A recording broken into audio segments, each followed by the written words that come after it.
అయితే మరి ఈ సంవత్సరం అంతా కూడా అనగా మరి ఒక సిస్టమేటిక్ గా అనేకమైన అంశాలు నేర్చుకుంటూ వెళ్తాం. రెండు ప్రాముఖ్యమైన అంశాలతో ప్రతి మీకు అనుకూలమైనటువంటి విధానాలు మీరు ఏర్పాటు చేసుకోవచ్చు. కాబట్టి అన్ని ఒకే క్లాసులో నేర్చుకుంటామనే భావన వద్దు. ఇది ఒక స్టూడెంట్ అనేవాడు ఎంత నేర్చుకుంటాడు? ఎక్కువగా స్టూడెంట్స్ సామాన్యంగా సెమిస్టర్స్ వచ్చినాయి కదా, first semester, second semester, third semester అట్లా వచ్చినాయి. కాబట్టి ఏం చేయాలి? మనం సెమిస్టర్ వరుస నేర్చుకోవాలి, ఒకేసారి నేర్చుకుంటాము 1 by 1. అందువల్ల మనం హడావుడిగా ఉండొద్దు. నేను క్లాసులకు వస్తున్నాను కానీ నాకు అది తెలియదే, ఇది తెలియదే అని హడావుడొద్దు. క్రమంగా ఒక్కో సబ్జెక్టు మనం నేర్చుకోబోతాం. ఈ 3 దినాలు ప్రత్యేకంగా దేవగల నుంచి కొన్ని మాటలు మనం నేర్చుకోబోతున్నాం, కొన్ని సబ్జెక్ట్స్. అయితే మేము తీసుకుని వచ్చే ఈ అంశాలు మరి వింటున్నప్పుడు, మీరు నేర్చుకుంటున్నప్పుడు మీకు ఖచ్చితంగా కొన్ని ప్రశ్నలు వస్తాయి రావా? కాబట్టి ఏం చేయాలంటే ఆ సమయంలో లేచి అడగడం కాదు. మీకు నోట్స్లు ఇచ్చారు చూసారా, వెంటనే నోట్స్ లాస్ట్లో ఆ క్వశ్చన్ రాసేసుకోండి, అక్కడ జస్ట్ ఉంచుకోండి మీ దగ్గర. ఎందుకు చెప్తున్నాను ఈ మాట అంటే, ఈ సబ్జెక్టు 3 దినాలు అయిపోయేలోపు ఆ ప్రశ్న మొత్తం జవాబు వస్తాయి అక్కడ. అర్థమైందా? ఆ 3 దినాలు అయిపోయేసరికి మీరు రాసుకున్న ప్రశ్నలు అడిగి జవాబు ఈలోపే వచ్చేస్తాయి. కాబట్టి మీరు అడగాల్సిన పని లేదు. ఒకవేళ రాకపోతే మీరు ఖచ్చితంగా లాస్ట్లో నేను ఎప్పుడైనా మీరు అడగచ్చు. అంతేగాని మరలా మనం గలిబిలి కాకుండా, మనం ఏదో గలిబిలి మిగిలిన వాళ్ళు కూడా కాకుండా చేద్దాం. మనం ఆ విషయంలో మనం ముందుందా. అందరికీ నోట్స్ ఇచ్చారు, ఖచ్చితంగా నోట్స్ను మెయింటైన్ చేయడానికి ప్రయత్నం చేయండి. మనం నేర్చుకోవడానికి ప్రయత్నం చేసే ఒక భావనతో ఇక్కడ ఉందాం. మన మనస్సుల్లో ఏ మనుషులు, ఏ వ్యక్తులు, ఏ బోధలు ఇప్పుడు అసలు మనం ఏదైతే నేర్చుకోబోతున్నామో వాటిని క్లియర్గా, స్పష్టంగా మనం నేర్చుకోవడానికి ముందుకు వెళదాం. ఈ ప్రత్యేకమైన ఈ 3 దినాల్లో మనం నేర్చుకుని పోయే ఒక ప్రత్యేకమైన అంశం, నా మట్టుకు నేను జ్ఞాపం చేసే ప్రధానమైన అంశం ఏంటంటే రక్షణ శాస్త్రం. ఏం చెప్పండి? ఓకే, రక్షణ శాస్త్రం.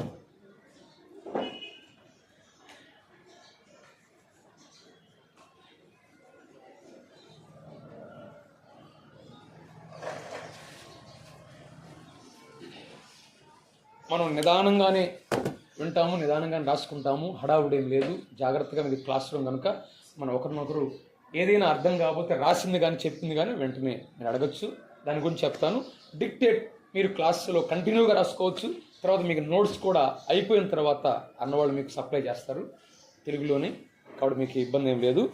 కాబట్టి మనం నేర్చుకుని పోయే ప్రధానమైన ఈ 3 దినాల ప్రధానమైన అంశం ఏంటంటే రక్షణ శాస్త్రం. ఒక రోగికి ఎవరు అవసరం? ఒక నేరం మోపబడిన వాడి పక్షంగా ఒక నేరస్తుడికి ఎవరు అవసరం? లాయర్ అవసరం. సపోజ్ నీటిలో మునిగిపోయాడు ఒక అతను, ఎవరు అవసరం? కాపాడేవాడు కావాలి. ఒక పాపాత్మునికి ఎవరు అవసరం? రక్షకుడు అవసరం.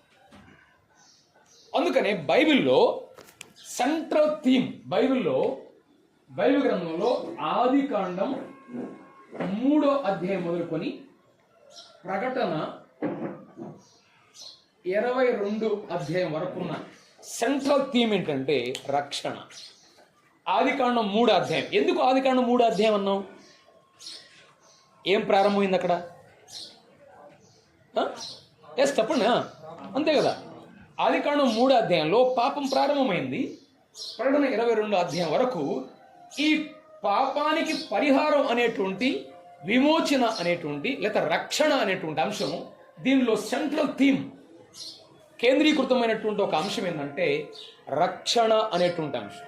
ఎందుకంటే అద్భుతం ఏంటంటే ఆదికాండం 3వ అధ్యాయంలోనే ఎప్పుడైతే ఆదాం అవ్వలు దేవునికి అవిధేయులయ్యారో, పాపం చేశారో, ఆ పాపానికి విమోచన, విమోచకుడు 2 ప్రకటించబడ్డారు అక్కడ ఏదైనా తోటలో. అవునా కదా? 3:15 చదవండి ఎవరైనా. 3:15 ఆదికాండం 3:15. ఫస్ట్ విమోచన, విమోచకుడు,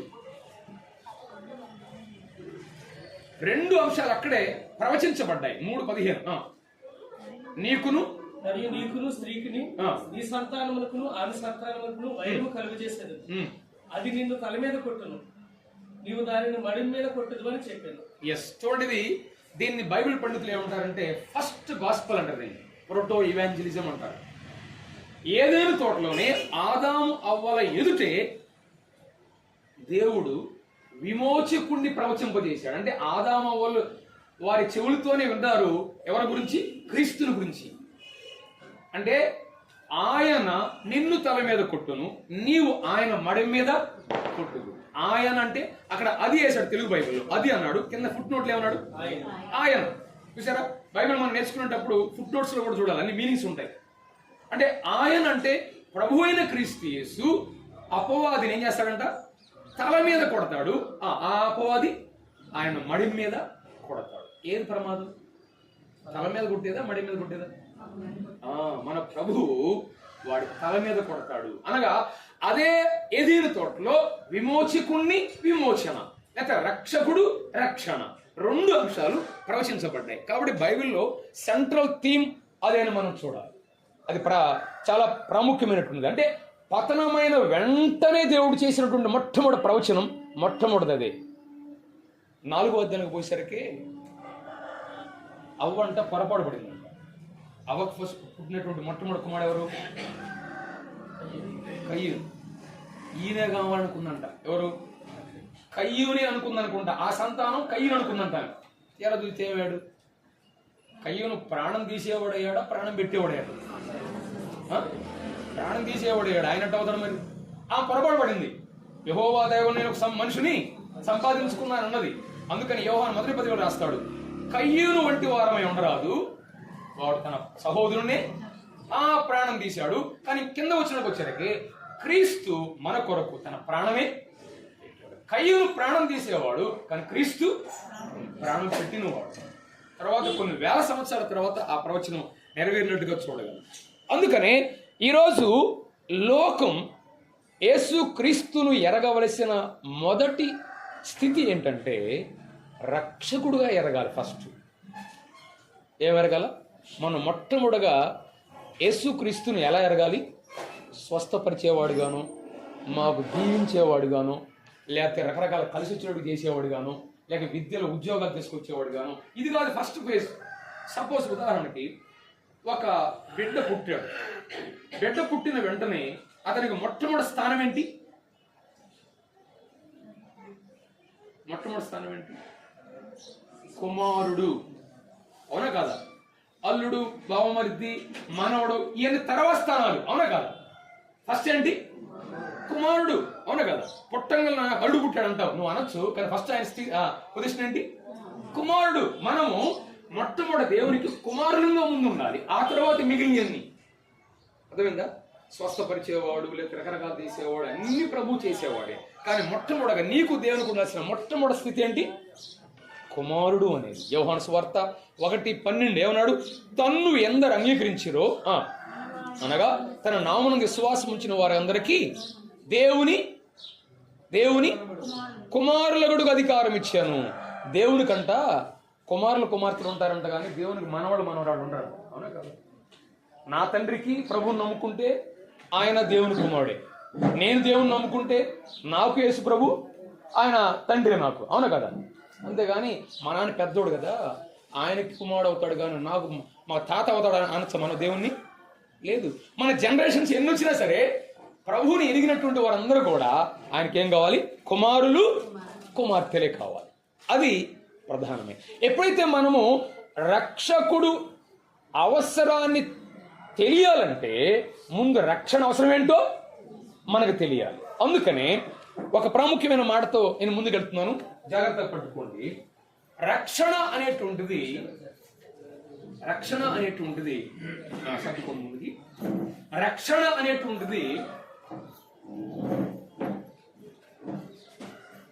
దేవుడు అపవిత్రుణ్ణి రక్షిస్తాడు, అనర్హుణ్ణి రక్షిస్తాడు, అయోగ్యుని రక్షిస్తాడు, కానీ అయిష్టమైన వాడిని రక్షించలేడని.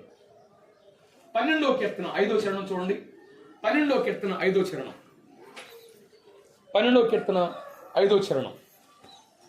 ఎవరైనా సహోదరులు ఎవరైనా చేయబడిన బలాత్కారమును బట్టి దరిద్రులను నిట్టూర్పులను బట్టి నేను ఇప్పుడే లేచెదను. రక్షణను కోరుకుని వారికి నేను రక్షణ కలుగు చేసేదను. ఎవరికి ఇస్తాడంట ఆయన? కోరుకున్న వారికి, అంతే కదా. క్రొత్త నిబంధనలో ప్రభు అన్నాడు, ఒక కోనేటి దగ్గర పడిపోయినావు, నీవు స్వస్థపడ వాడికి ఉంది, కానీ కోరిక ఉండాలి కదా, ఇష్టం ఉండాలి కదా. ఈ రోజు దేవుడు ఒక అపవిత్రుని రక్షిస్తాడు, ఒక అనర్హుడిని రక్షిస్తాడు, ఒక అయోగ్యుని రక్షిస్తాడు. కానీ నాకు ఇష్టం లేదు అంటే ఏమన్నా బలవంతం చేయడు ఆయన. రక్షణ అనేది అందుకనే బైబిల్లో ప్రాథమికంగా ఈరోజు మనం దీంట్లోంచి ప్రధానంగా ఈ సబ్జెక్టులో, ఈ అంశంలో మనం నేర్చుకునే ఒక ప్రధానమైన మొట్టమొదటి లెసన్ ఏంటంటే, ఈరోజు ఈ క్లాసులో నేర్చుకునే మొదటి అంశం ఏంటంటే గొప్ప రక్షణ.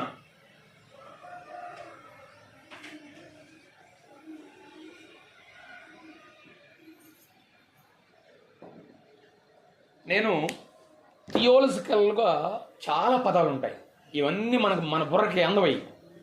కాబట్టి సింపుల్ లాంగ్వేజ్లో ఒక్కొక్క లెసన్కి నేను ఒక్కొక్క పేరు పెట్టాను, మీకు సింపుల్గా అర్థమైద్దని. దీన్నే బేస్ చేసుకోవద్దు, దాంట్లో చాలా అంశాలు ఉంటాయి. ఈరోజు ఈ ఫస్ట్ క్లాస్లో మనం నేర్చుకునేది రక్షణ అనేటువంటి అంశంలో ఏంటిది? ఫస్ట్ది గొప్ప రక్షణ. ఈ గొప్ప రక్షణ అనేటువంటిది దానిలో 2 డెఫినేషన్స్ మనం నేర్చుకోబోతున్నాం. First simple definition, biblical definition. మొట్టమొదటి రాసుకోండి, సాధారణ అర్థం. నేను చెప్పేటప్పుడు రాసుకుంటాను. సాధారణ అర్థం, రక్షణ అనగా సాధారణ అర్థం. అపాయము నుండి, బాధల నుండి,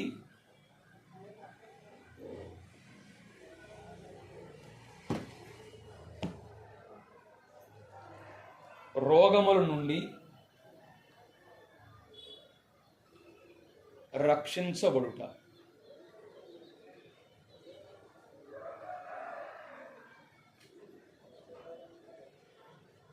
మళ్ళీ చెప్తాను, సాధారణ అర్థం రక్షణ అంటే అపాయము నుండి, బాధల నుండి, రోగము నుండి రక్షించబడు. ఇది జనరల్ మీనింగ్, అంతే కదా.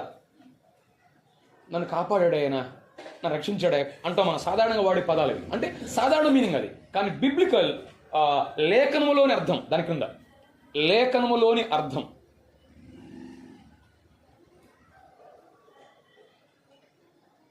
రాసుకోండి, నిత్య నరకమునకు వెళ్ళుతున్న వ్యక్తిని, నిత్య నరకమునకు వెళుతున్న వ్యక్తిని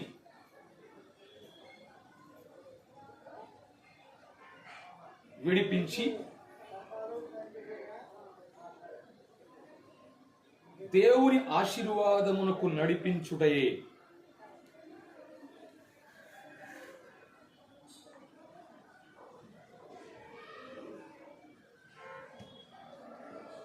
బ్రాకెట్లో అపోస్తుల కార్యములు 3:26 రాసుకోండి. అపోస్తుల కార్యములు 3:26, తిమోతి 2వ పత్రిక 4:18. జస్ట్ నోట్ చేసుకోండి అంతే, ఖాళీ టైంలో మీరు వాటిని చూసుకోండి. తిమోతి 2వ పత్రిక 4:18. మనకి బైబిల్లో క్రొత్త నిబంధనలో మొదటి 4 పుస్తకాలు ఏంటివి? సువార్తలు కదా. మత్తయి, మార్కు, లూకా, యోహాను. ఈ 4 సువార్తలను కూడా తీసుకుంటే రక్షణ అంటే అర్థాలు కూడా తెలుస్తాయి మనకి. నేను సింపుల్గా చెప్తాను మీకు, చాలా గుర్తుండడానికి. 4 సువార్తలు ఉన్నాయి. మత్తయి సువార్త ఫస్ట్ ఏంటిది? మత్తయి సువార్తలో రక్షణకు డెఫినేషన్ ఆయన చెప్పాడు తెలుసా? విశ్రాంతి అన్నాడు ఆయన. ఎక్కడుందా వచనం? ప్రయాసపడి భారం మోసుకుని సమస్తమైన జనులారా నా ఎద్దుకు రండి, నేను మీకు విశ్రాంతి. మత్తయి సువార్తలో రక్షణకు నిర్వచనం ఒకే ఒక పదం, ఏంటది? విశ్రాంతి. విశ్రాంతి. మార్క్స్ వార్తలో చెప్పండి మీకు గుర్తుంటే, మనుష్య కుమారుడు పరిచారము చేయించుకుని రాలేదు గాని పరిచారం చేయుటకును అనేకుల కొరకు విమోచన. విమోచన మార్క్స్ వార్తలు ఏంటి? విమోచన. లూకా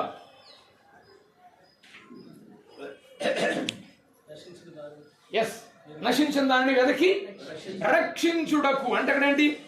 రక్షణ. సింపుల్.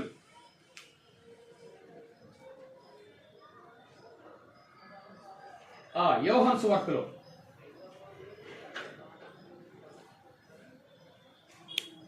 బాగా పరిచయమైన పదం ఏంటది? సపోజ్ మీరే చెప్పండి. 5:24 నా మాట విని నన్ను పంపిన వానికి విశ్వాసం ఉంచేవాడు నిత్య జీవం. అంతే, ఇంకా నిత్య జీవం.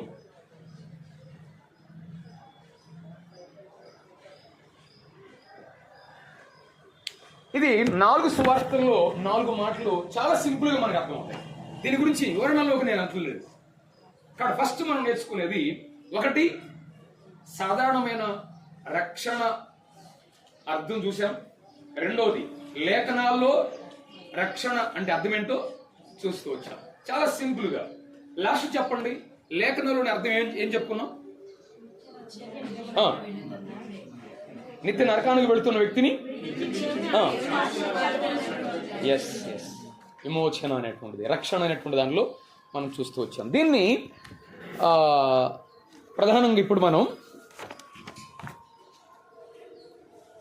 రక్షణ గురించి చెప్పే ప్రారంభ అంశంలో ముందు ఈ రక్షణ ఎవరికి అవసరం? మనకే కదా.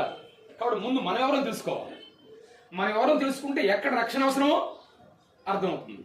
మనం అంటే మనిషి మనకు తెలిసినట్టుగానే 3 భాగాలు.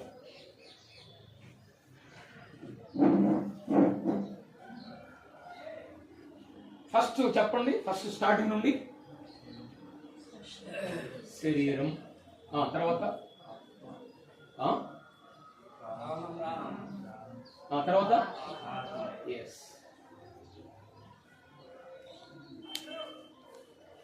మొట్టమొదట మనిషి యొక్క సృజించబడిన ఆ రూపం మనకు అర్థమైతే రక్షణ యొక్క ప్రాముఖ్యత. ఈరోజు చాలా గలిబిలి చెందడానికి కారణం ఏంటంటే ఈ ప్రాసెస్ తెలియకనే, కొన్ని తెలిసినా కూడా రక్షణ ఏ విధంగా అది ప్రాసెస్ అవుతుందో, ఆ కొనసాగుతుందో చాలా మంది తెలియకనే. అందుకనే ఈ 3 భాగాల యొక్క ప్రాముఖ్యత మనం ఎరగాలి.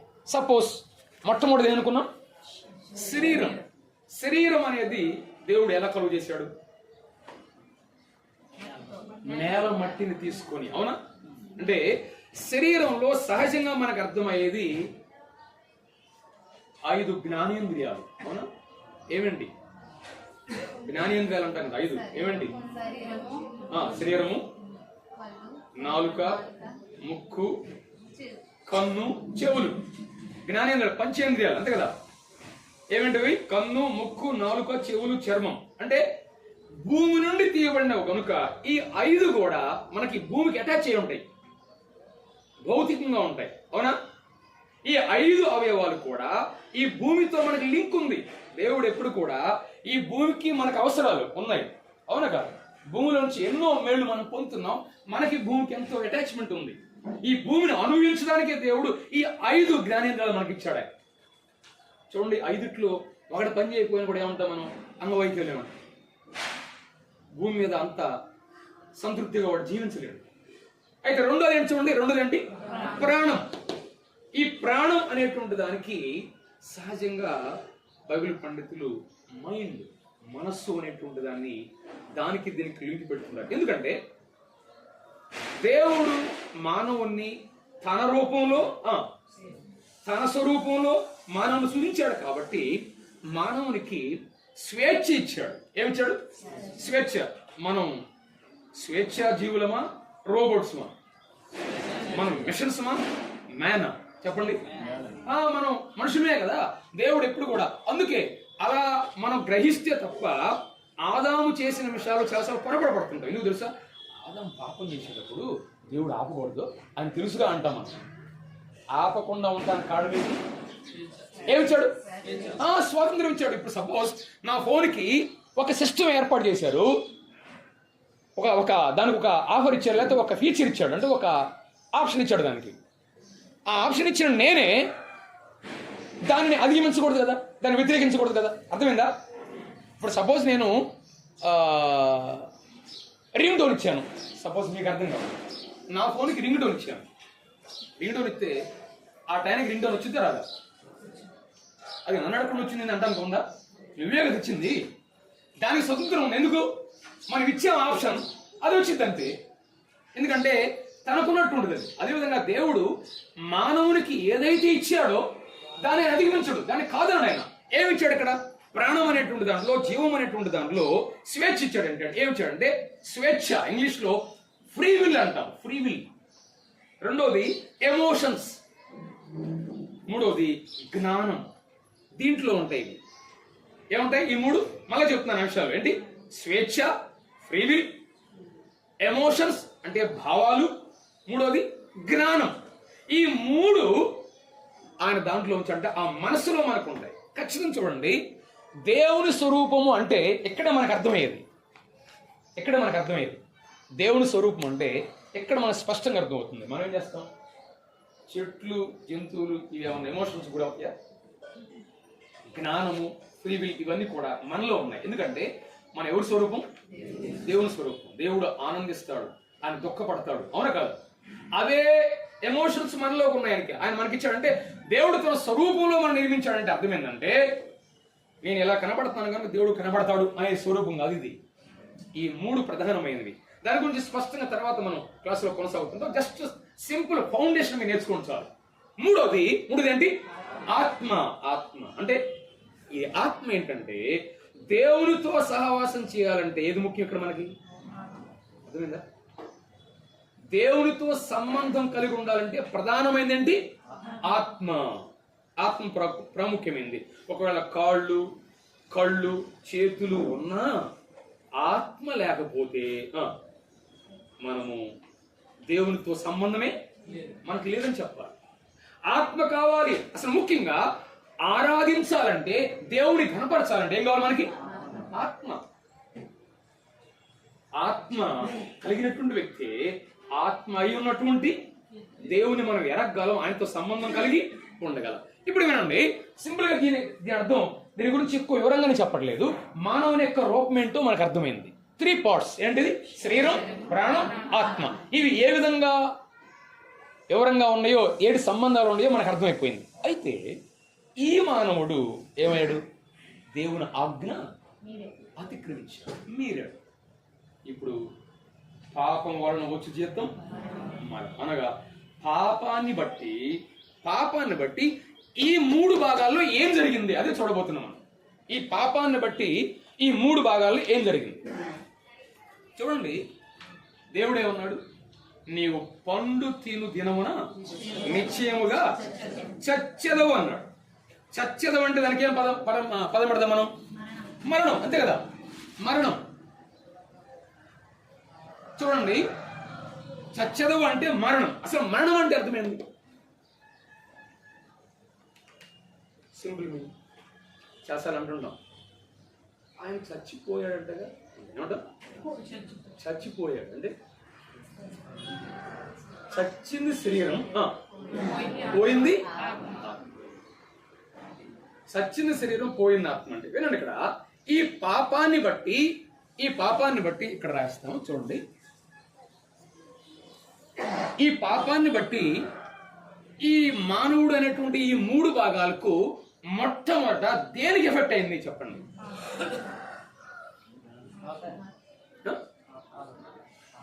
చెప్పండి, మీకు తెలుసు కదా ఆల్రెడీ. Yes, very good. చూడండి, పాపాన్ని బట్టి ఫస్ట్ ఎక్కడ ఎఫెక్ట్ అయిందంటే ఇక్కడ ఎఫెక్ట్ అయింది. ఫస్ట్ ఏమంటే దేవుడు, నీవు పండు తిను దినమున నిశ్చయముగా చచ్చదు. మరి తిన్న వెంటనే చచ్చిపోయాడా? ఏది చావలేదు? ఇది చావలేదు, ఇది చావలేదు. ఏది వచ్చింది అంటే చనిపోయింది. అంటే మరణం అంటే ఏమనుకున్నాం ఇక్కడ? నేను చెప్పలేదు కదా ఆల్రెడీ మీకు.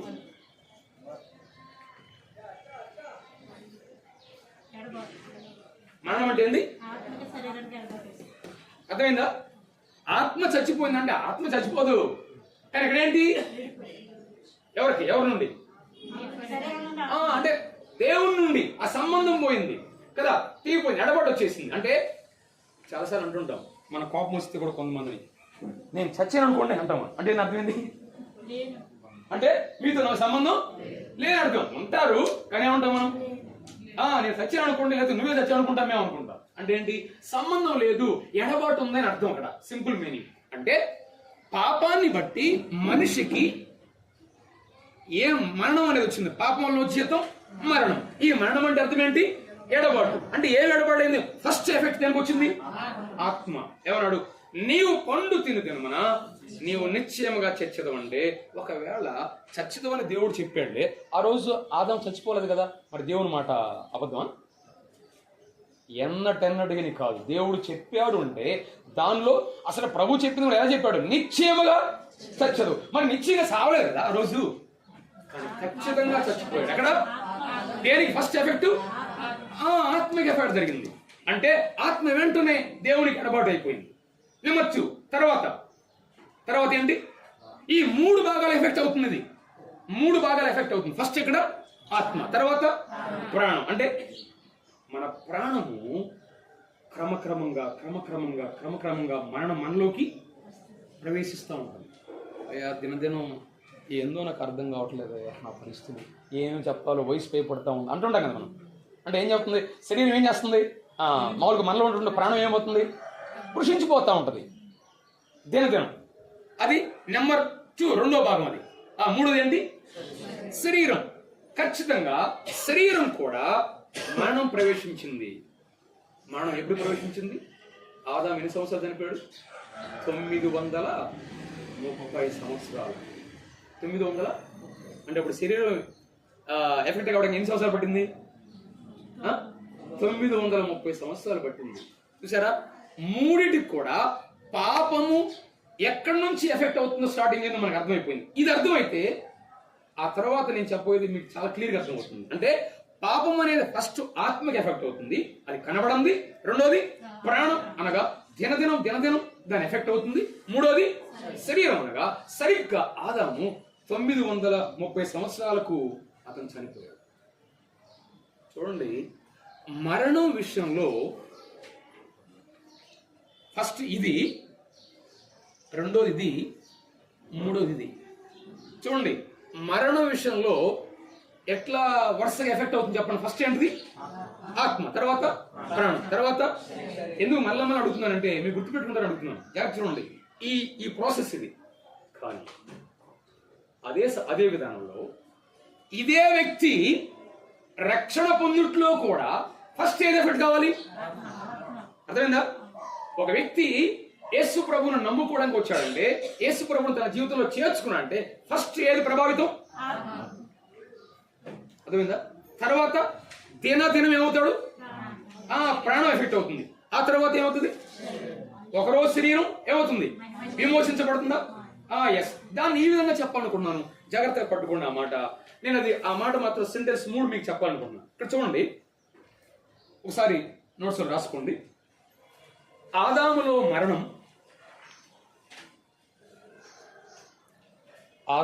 మరణం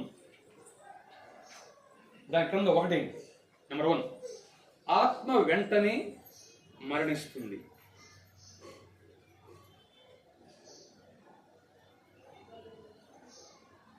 రెండు, ప్రాణములో మరణం క్రమంగా వ్యాపిస్తుంది.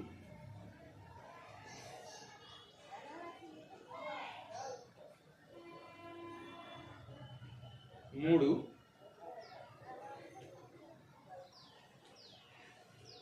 శరీరంలో కూడా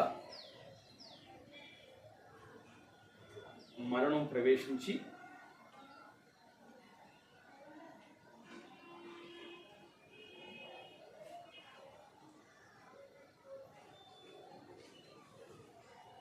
కొన్ని సంవత్సరాలకు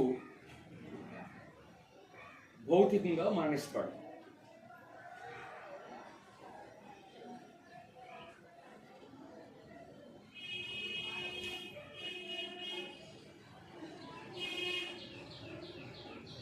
అదేవిధంగా ఇప్పుడు చూడండి,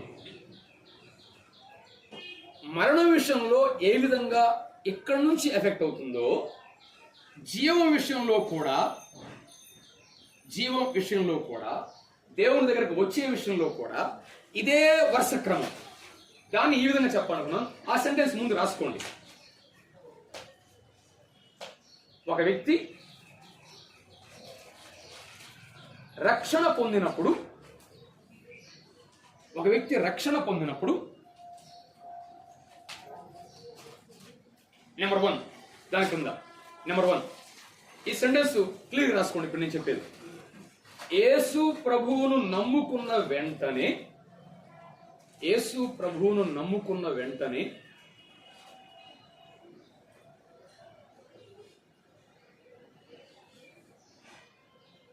మానవుని ఆత్మకు నిత్య జీవం కలిగింది.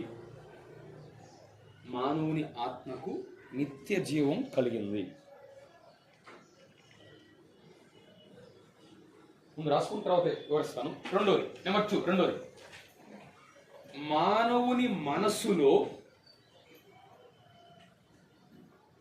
మానవుని మనసులో జీవం అనేది క్రమక్రమంగా జరుగుతుంది. మానవుని మనస్సులో జీవం అనేది లాస్ట్ వినపడుతుంది కదా. మానవుని మనస్సులో జీవం అనేది క్రమక్రమంగా జరుగుతుంది. ఆయన స్వరూపంలోనికి కంటిన్యూషన్ 2వ పాయింట్లో కంటిన్యూషన్. ఆయన స్వరూపంలోనికి మార్చబడుతుంది.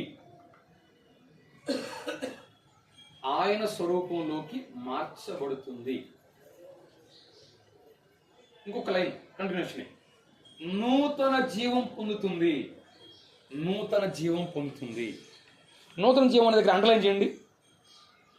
నూతన జీవం అనేది పైన సెంటెన్స్ లో నిత్య జీవం అనే దగ్గర అండర్లైన్ చేసుకోండి.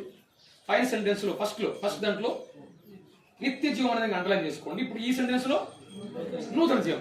3వ పాయింట్, యేసు ప్రభు తిరిగి వచ్చినప్పుడు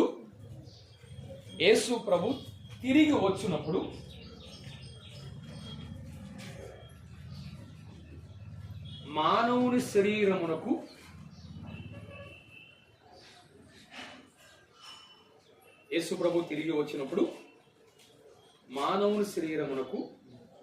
సంపూర్ణ జీవం కలుగుతుంది. సంపూర్ణ జీవం అనే దానికి కూడా అండర్లైన్ చేసుకోండి.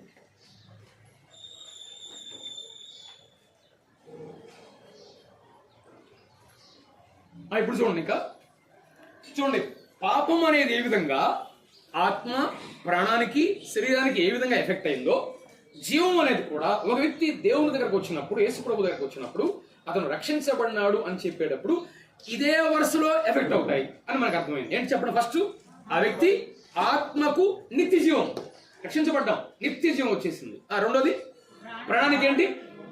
దినదినం ఏమవుతుంది? మనం నూతన జీవం కదా, న్యూ లైఫ్ అంటారు దాన్ని కదా, న్యూనెస్ కదా, కొత్త సృష్టి లాగా నూతన జీవం పొందుకుంటాం.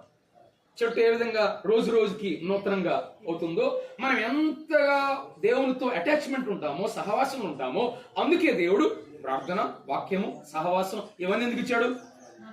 మన ప్రాణం ఏం కావాలి? నూతన జీవాన్ని దినదినం పొందాలి. నేను 4 రోజులు పోయి 4 రోజులు పోనండి, 4 రోజులు దేవునితో ఉంటాను, 4 రోజులు నేను నా ఇష్టానుసారంగా ఉంటానంటే అక్కడ జీవాన్ని మనం పొందుకోలేదు. తాజాదనం, ఫ్రెష్నెస్ ప్రభుతో మనకు ఉంది. అయితే 3వది ఏంటి? శరీరం. ఆయన తిరిగి వచ్చినప్పుడు దేనికి ఎఫెక్ట్ అవుతుంది? శరీరం విమోచన. అప్పుడేం పొందుతాం? సంపూర్ణ జీవాన్ని మనం పొందుతాం. ఇది ప్రాథమికంగా మనకు అర్థం చేసుకోవాల్సిన ప్రధానమైనటువంటిది. ఇది అర్థమైంది ఎంతో చెప్పింది. పాపం ఏ విధంగా ఎఫెక్ట్ అవుతుందో, రక్షణ కూడా ఎక్కడి నుండి ఎఫెక్ట్ అవుతుందో మనకు అర్థమైతే చాలు. ఆ తర్వాత ఈ ఫౌండేషన్తో మనం ముందుకెళ్దాం. కాబట్టి దీన్ని రక్షణ, ఆ గొప్ప రక్షణ అనేటువంటి దాంట్లో మానవుని యొక్క శరీర లేకపోతే ఆ రూపం సృష్టించబడిన విధానం ఏంటో మనకు అర్థమైనప్పుడే రక్షణ ఎక్కడ అవసరమో, ఎక్కడ ప్రభావితమైందో మనకు అర్థమవుతుంది. ఇది నెంబర్ 1 అర్థమైంది. ఇప్పుడు మానవుడు 3 భాగాలను చెప్పుకున్నాం కదా. కాబట్టి మానవుని యొక్క త్రిత్వత్వాన్ని బట్టి, అంటే త్రిత్వం, మనిషి కూడా 3 పార్ట్స్. అదేవిధంగా ఈ 3 పార్ట్స్ కూడా ఒక వచనం చదవండి. తెస్సలోనిక మొదటి పత్రిక 5:23. తెస్సలోనిక మొదటి పత్రిక 5:23.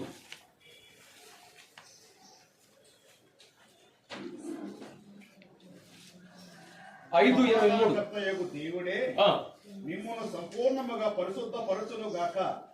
మీ ఆత్మయు జీవమును శరీరమును మన ప్రభువైన యేసుక్రీస్తు రాకడయందు నిందారహితముగాను సంపూర్ణముగాను ఉండినట్లు కాపాడబడును గాక. చూసారా, ఇక్కడ అపోస్తలుడైన పౌలు మన యొక్క 3 భాగాల గురించి జ్ఞాపకం చేశాడు. అక్కడ సంపూర్ణం కాబోతున్నాయి. ఎప్పుడది ఆ ప్రభు వచ్చినప్పుడు అంటే ఆయన 3 భాగాలు కూడా ఈ సీక్వెన్స్ లో చెప్పాడు, ఈ వరుసలో చెప్పాడు. ఏ వరుస చదవండి అక్కడ? ఆత్మయు జీవం అంటే ప్రాణం అన్న జీవం అని ఒకటి. ఆ 3వది శరీరము. ఏమవుతాయి ఒక రోజు సంపూర్ణంగా చేయబోతున్నాడు ఆయన. అంటే ఏ విధంగా ఒక్కొక్కటి ఆ సమయానికి ప్రభు వచ్చినప్పుడు సంపూర్ణమైన చేస్తాడు ఆయన. అంటే మానవుల్లోని త్రిత్వానికి ఆధారం రక్షణ యొక్క సంపూర్ణత ఏంటో ఒకరోజు మన ప్రభుతోటి చూడగలం. అది అయితే ఈ త్రిత్వమైనటువంటి మానవుని యొక్క జీవితంలో దేవుడు త్రియేక దేవుని యొక్క ప్రణాళిక చాలా అద్భుతమైనది. మానవుని యొక్క త్రిత్వములోని ఆ యొక్క సృజించబడిన రూపంలో ఏ విధంగా 3 భాగాలు ఉన్నాయో రక్షణ ప్రణాళికలో ఇప్పుడు మనం చెప్పుకోబోయేటువంటి రెండవ అంశం, గొప్ప రక్షణలో రెండో అంశం ఏంటంటే రక్షణ ప్రణాళిక. రక్షణ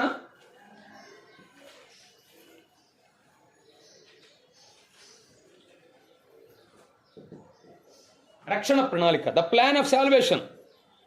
ఈ రక్షణ ప్రణాళిక అనేటువంటి దాంట్లో రక్షణ అనేటువంటి అంశంలో త్రియేక దేవుని యొక్క ప్రస్తావన ఉంది.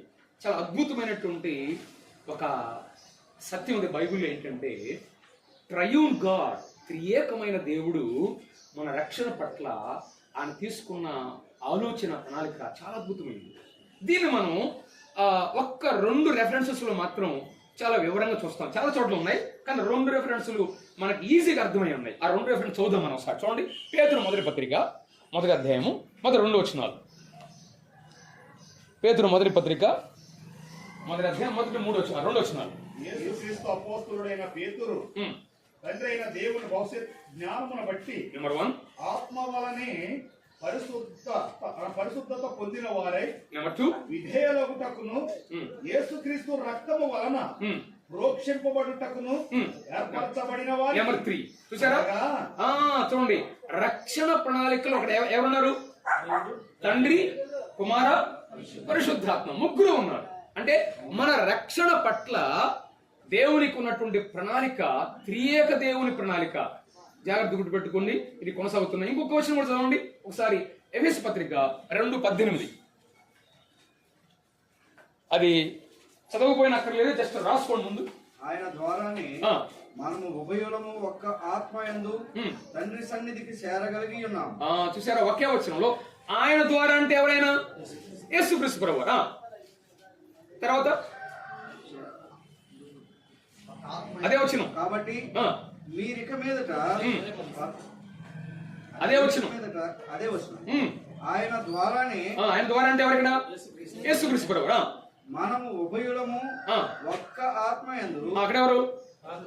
పరిశుద్ధాత్మ. ఎస్. 3వది తండ్రి సన్నిధికి చేరగలిగి ఉన్నాం. అంటే తండ్రి అయిన దేవుడు, అంటే ఒక రక్షణలో త్రియేక దేవుని యొక్క ప్రణాళిక చాలా అద్భుతమైనది. దాన్ని మనం స్పష్టంగా చూడబోతున్నాం ఇప్పుడు. తండ్రి ఏం చేశాడు రక్షణ విషయంలో అని అంటే, తండ్రి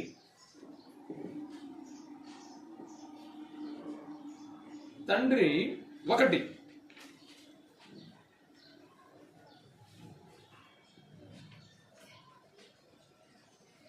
ప్రణాళిక.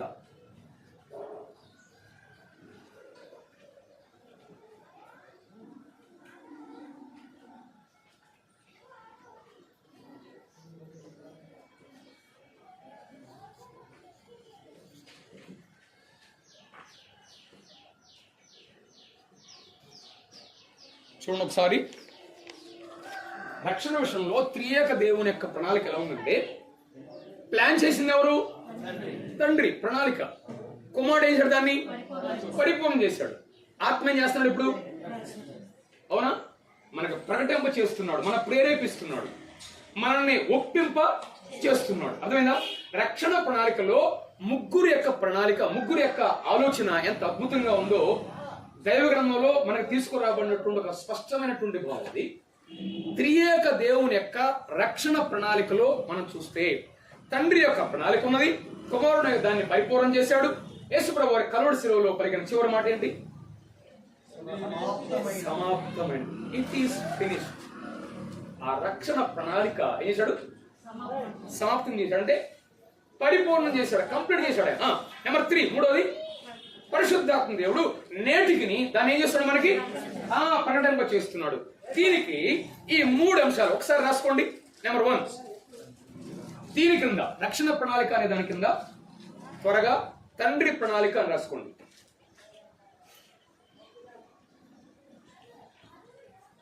ఈ మాట చెప్పేసి దీని గురించి ముగింపు చేస్తాను. క్లాస్ క్లోజ్ అవుతుంది. చూడండి, ఒకటి తండ్రి ప్రణాళిక క్రింద ఎలా తండ్రి ప్రణాళిక చేశాడు, ఎలా తండ్రి ప్లాన్ చేశాడు అంటే రెఫరెన్స్ రాసుకోండి. 2 రెఫరెన్స్ రాసుకోండి చాలు. రోమాపత్రిక 8:29-30. రోమాపత్రిక రోమా 8:29-30. మత్తయి 22:14. ఈ రెఫరెన్సెస్ ఎప్పుడైనా సరే తరువాత మీరు వ్యక్తిగతంగా వీటిని నోట్ చేసుకుని చదవాలి. చూడండి, దీన్ని బట్టి జస్ట్ ఒక్క మాట చెప్పి ముందుకెళ్తాను. తండ్రి ప్రణాళిక ఎలాంటిదో ఈ 2 రెఫరెన్స్ లో మనకి ఏమర్థమవుతుందంటే, తండ్రి ఆయన ముందుగానే మన పట్ల రక్షణ ఎరిగి ఉన్నాడు, సంకల్పించాడు, మనల్ని ఎన్నుకున్నాడు, ఆయన పిలిచాడు. అది ఆయన ప్రణాళిక, అది ఆయన ఆలోచన, ఆయన సంకల్పం. అది ఈ వచనాల్లో నేను ఇప్పుడు చెప్పిన 2 వచనాల్లో కూడా ఇదే పదాలు ఉంటాయి. ఆయన మనల్ని ముందుగానే ఎన్నుకున్నాడు, నిర్ణయించాడు, ఆయన సంకల్పించాడు. నెంబర్ 2, రెండోది రాసుకోండి మళ్ళా. కుమారుడు డాష్ పరిపూర్ణం.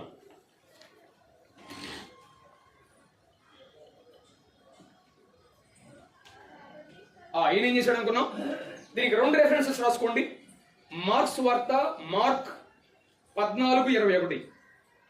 14:21. గలతీ 3:26.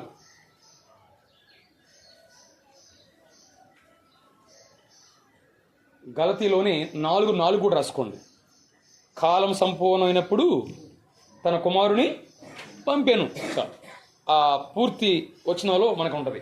అంటే ఇప్పుడు చూడండి, కుమారుడు ఎలా పరిపూర్ణం చేశాడు ఆయన అంటే, ఆయన పుట్టాడు, ప్రాణము అర్పించాడు, తిరిగి లేచాడు. దాని ద్వారా రక్షణ కార్యాన్ని ఏం చేశాడు? పరిపూర్ణం చేశాడు. ఆయన ద్వారా మాత్రమే పరిపూర్ణమైంది.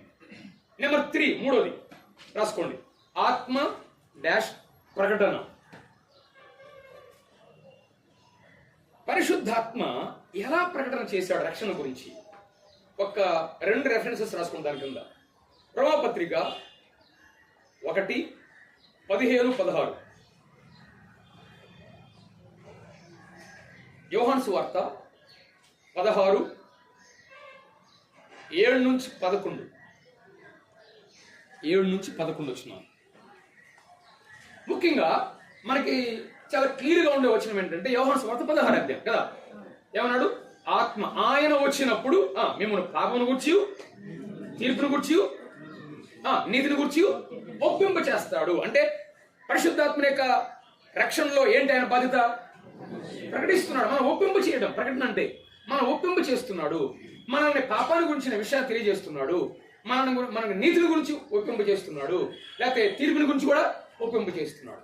రక్షణ అనే విషయంలో పరిశుద్ధాత్ముడు ఈ 3 విషయాలు ఆయన ఒప్పింప చేసినప్పుడే దానికి మనం లోబడ్డామా, రక్షించబడినట్టే.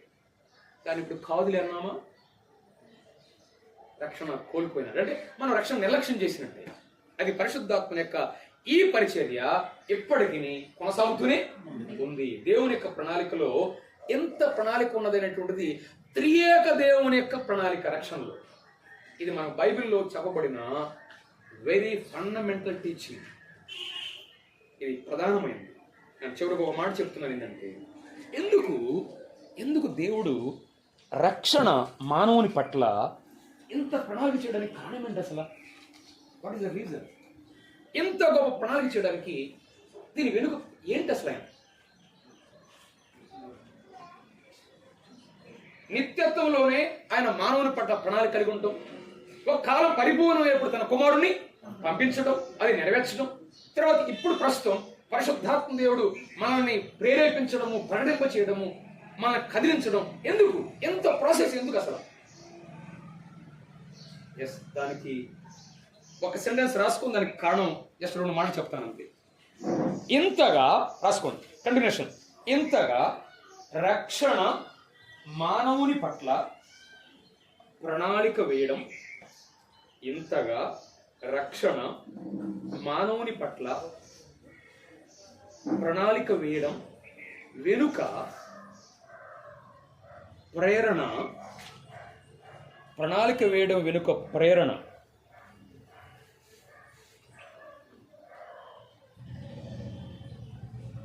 మూడు కారణాలు చెప్తున్నాను. నెంబర్ 1, ఒకటి దేవుని ప్రేమ. ఆయన మన పట్ల ఎంత ప్రణాళిక చేయడం ఫస్ట్ రీజన్ ఏంటి? అంతే. అందుకనే దేవుని ప్రేమను మనం గుర్తు చేసుకున్నప్పుడల్లా కూడా ఎన్నడూ కూడా మన నుండి మనది ఏమీ లేదు. దేవుడు ఎందుకు ప్రేమించాడు మనల్ని? మన వైపు నుండి రీజన్ చూపించండి. ఏమన్నా మన వైపు నుంచి రీజన్? ఒక భక్తుడు ఈ విధంగా అన్నాడు, దేవుడు ఎందుకు ప్రేమించాడంటే ఆయన ప్రేమిస్తాడు కానీ ప్రేమించాడు అంతే. మన వైపు నుండి రీజన్ ఏం లేదు ఇక్కడ. God is love, God is loving, అందుకే దేవుడు ప్రేమించాడు అంతే. ఆయన మనల్ని ప్రేమించిన ప్రధానమైన ప్రేరణ ఏంటంటే ఆయన ప్రేమించేవాడు కనుక అంతే. దేవుడు లోకమును ఎంతో ప్రేమించిన మనకి రీజన్ మన వైపు లేదు ఇక్కడ. ఫస్ట్ రీజన్ ఏంటి? దేవుని ప్రేమ. దానికి రెఫరెన్స్ ఏంటి?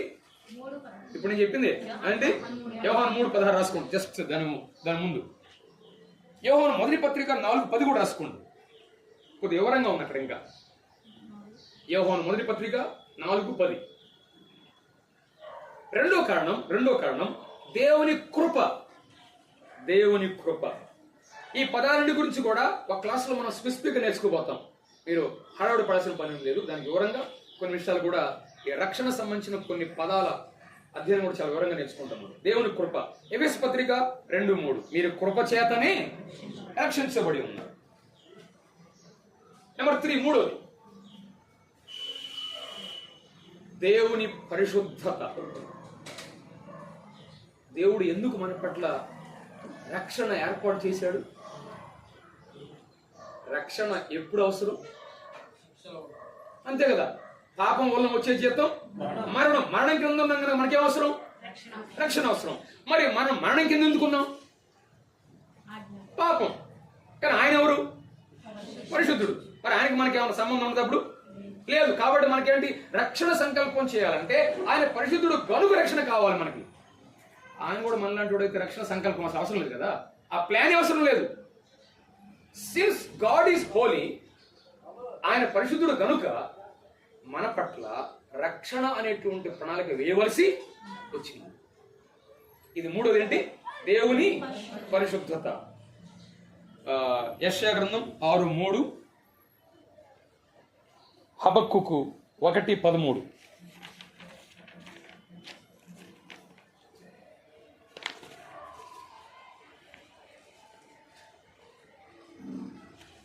అందుకనే చివరి సెంటెన్స్ చెప్తున్నాను. హెబ్రీ గ్రంథకర్త రాస్తూ ఉంటాడు, ఇంత గొప్ప రక్షణను, మన హెడ్డింగ్ ఏంటి? ఇంత గొప్ప రక్షణను నిర్లక్ష్యము చేసిన ఎలాగూ తప్పించుకుంటారు. గొప్ప రక్షణ విషయంలో ఏముండకూడదు? నిర్లక్ష్యం ఉండకూడదు. నేనైతే ఇక్కడ ఇంకొక పదం చెప్తున్నాను. ఇక్కడ గొప్ప రక్షణ విషయంలో ఆలస్యం ఉండకూడదు, నిర్లక్ష్యం ఉండకూడదు. ఇక్కడ ఆలస్యం అనేది ఎవరికంటే అసలు రక్షణ పొందినవారు ఇంకా ఆలస్యం చేస్తున్నారు. కానీ నిర్లక్ష్యం అంటే ఎవరికి? రక్షణ పొందిన వారికి. హెబ్రీ గ్రంథకర్త ఎవరికి రాశాడు అసలు? హెబ్రీలకు. రక్షణ పొందిన వారికి ఏమంటాడు? రక్షణను మీరు ఎన్నడూ నిర్లక్ష్యం చేయొద్దు అని. అంటే నిర్లక్ష్యం చేయడం అంటే ఏంటి? దానిలో ఉన్నటువంటి ఆ జీవాన్ని, భావాన్ని ఆ ప్రకారంగా వారు లేకపోవడం. కాబట్టి ఇంత గొప్ప రక్షణ మనం ఆలస్యం చేయకూడదు, నిర్లక్ష్యం చేయకూడదు. అలాగూ ప్రభు మనకు సహాయం చేయను గాక. ఆమేన్. బాబు ఒక చేతి ఇక్కడ ఏంటమ్మా ఇలాగ ఇలా జరుగుతుంది, ఇలా జరుగుతుంది.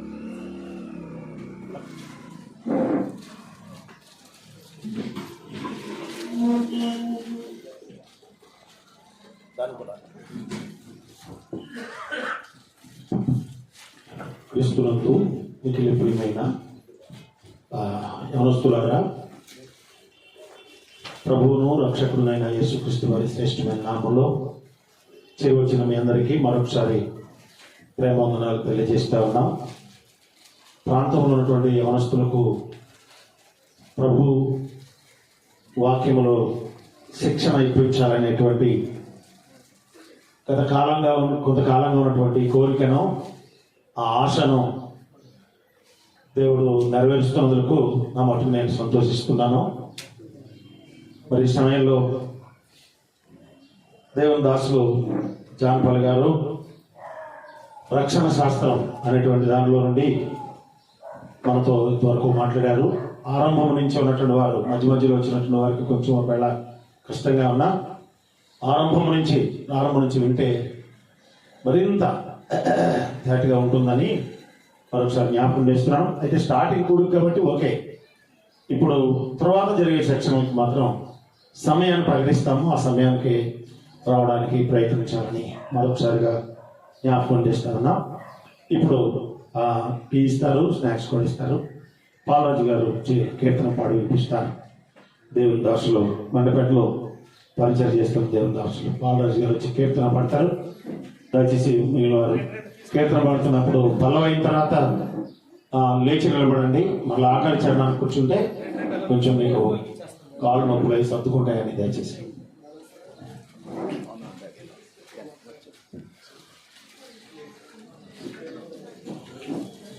మంచిదండి. ప్రభు యేసుక్రీస్తు నామములో చేరవచ్చిన మీ అందరికి వందనాలు. క్రైస్తవ సునాది కీర్తన పుస్తకంలో నుండి 421వ పాట పాడుకుందాం. 421 మాట్లాడు నాకు ప్రభువా.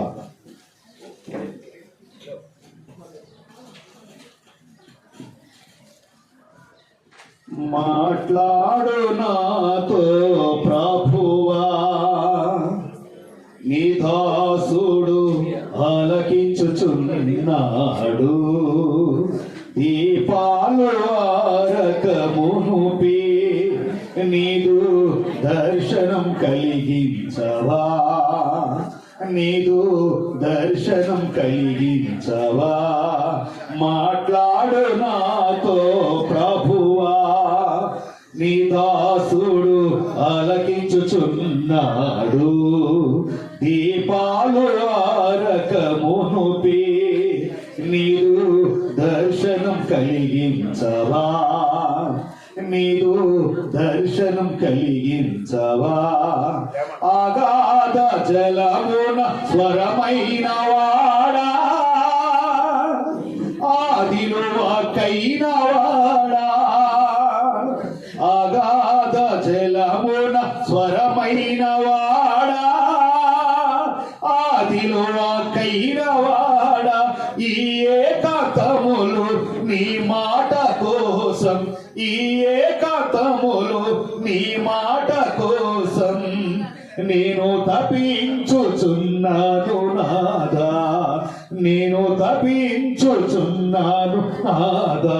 మాట్లాడు నాతో ప్రభువా, నీ దాసుడు ఆలకించుచున్నాడు. దీపాలు ఆరకమునుపి నీదు దర్శనం కలిగించవా, నీదు దర్శనం కలిగించవా. కూర్చోనమ్మా.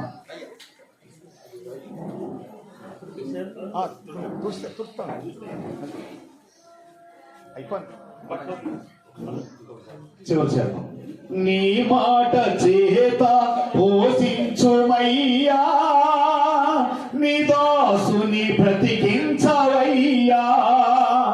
నీ మాట చేత పోషించుమయ్యా, నీ దాసుని బ్రతికించవయ్యా.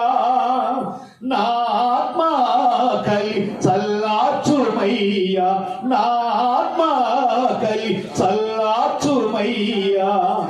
నీ శక్తి శక్తితో సృజించుమయ్యా, నీ శక్తితో సృజించుమయ్యా, మాట్లాడు నాతో ప్రభువా, నీ దాసుడు ఆలకించుచున్నాడు, దీపాలు ఆరక మునుపి నీదు దర్శనం కలిగించవా, నీదు దర్శనం కలిగించవా.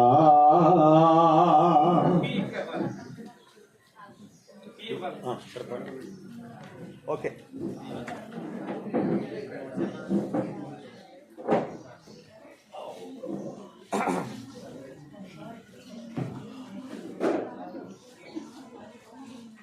మన జగ్మేడపాడు సభల వరకు వేయబడిన ప్రతుల్లో నుండి మొదటి పాట పాడుకుందాం, ప్రభువు స్తుతిద్దాం. ఎంత అద్భుతమైనటువంటి బైబిల్ తరగతులు జరుగుతూ ఉంటుండగా ప్రభుని ఎంతైనా మనము ఘనపరచాలి. నిన్ను స్తుతించుడే నా ధన్యత, నిన్ను ప్రకటించుటే నా బాధ్యత. మొదటి పాట మన జగ్మేడపాడు ప్రాంతంలో కొరకు ఇవ్వబడినట్టు సభల కొరకు ఇవ్వబడినట్టు ప్రతుల్లో నుండి మొదటి పాట అండి. నిన్ను స్తుతించుటేనా ధన్యత, నిన్ను ప్రకటించుటేనా బాధ్యత, నిన్ను స్తుతించుటేనా ధన్యత, నిన్ను ప్రకటించుటేనా బాధ్యత. సర్వకాలాలలో జగముల యుగాలలో, సర్వకాలాలలో జగముల యుగాలలో మారని వాడవు, మార్పులేని దేవుడవు, మారని వాడవు, మార్పులేని దేవుడవు. నిన్ను స్తుతించుటేనా ధన్యత, నిన్ను ప్రకటించుటేనా బాధ్యత. మారని నాకై లోకానికి వచ్చి నా మార్పుకై నీ ప్రాణమునర్పించి, మారని నాకై ఈ లోకానికి వచ్చి నా మార్పుకై నీ ప్రాణమునర్పించి, ఈ లోకములోనే లేని గొప్ప ప్రేమను చూపించి, ఈ లోకములోనే లేని గొప్ప ప్రేమను చూపించి, నీ సాక్షిగా నన్ను నిలిపావయ్యా, నీ సాక్షిగా నన్ను నిలిపావయ్యా, నీవు లేనిదే నీ నిలలేనయ్యా, నీ దయ వలనే నేను బ్రతుకుచున్నానయ్యా, నీవు లేనిదే నీ నిలలేనయ్యా, నీ దయ వలనే నేను బ్రతుకుచున్నానయ్యా. నిన్ను స్తుతించుటేనా ధన్యత, నిన్ను ప్రకటించుటేనా బాధ్యత. చీకటిలో ఉన్న నాకు వెలుగును చూపించి, నీ వాక్యపు కాంతిలో నన్ను సరిగా నడిపించి, చీకటిలో ఉన్న నాకు వెలుగును చూపించి, నీ వాక్యపు కాంతిలో నన్ను సరిగా నడిపించి, ఈ లోకములోనే లేని జ్ఞాన గ్రంథము నాకిచ్చి, ఈ లోకములోనే లేని జ్ఞాన గ్రంథము నాకిచ్చి, నిన్ను ప్రకటించే ధన్యతను ఇచ్చావయ్యా, నిన్ను ప్రకటించే ధన్యతను ఇచ్చావయ్యా, నీవు లేనిదే నీ నెలలేనయ్యా, నీ దయ వలన